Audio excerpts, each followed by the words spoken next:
Сегодня важный государственный праздник, один из самых главных праздников Российской Федерации. Бейрам белән сезне! Яшасын ватаныбыз! Да здравствует наша Родина! С праздником! Мы не уходим. Не уходите? А зачем вы ходите тогда? За этот год более 12 тысяч человек приняли участие в нашем мероприятии в Украине.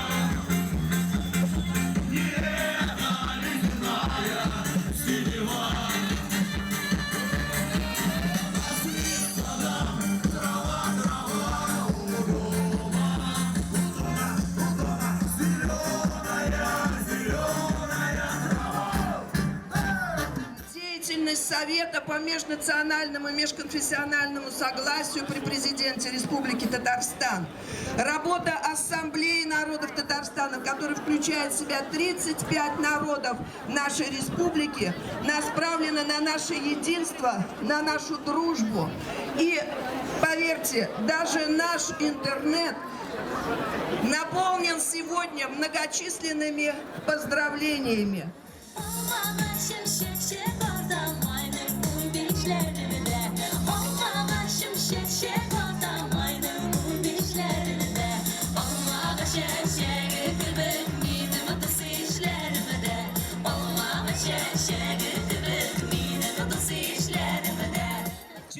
Три года назад, вот в такой же осенний, погожий день, ополчение во главе с князем Пожарским и Кузьмой Мининым выкинуло интервентов из стен Кремля.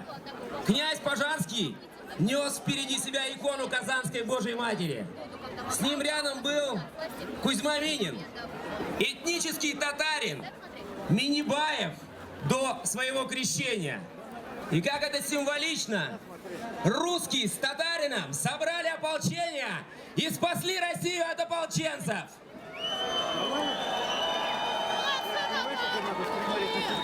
Мы вместе! Мы едины! Безберге!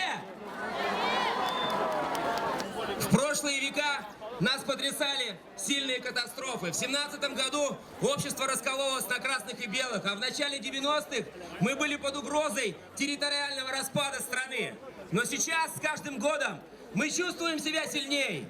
И присоединение Крыма позволило нам почувствовать всех нас сильными россиянами, принадлежащими к одной нации. Позволило нам идентифицировать себя в качестве россиян и гордиться этим. Мы сильная страна, великая страна. Россия, Татарстан, вместе, Безберге, Россия!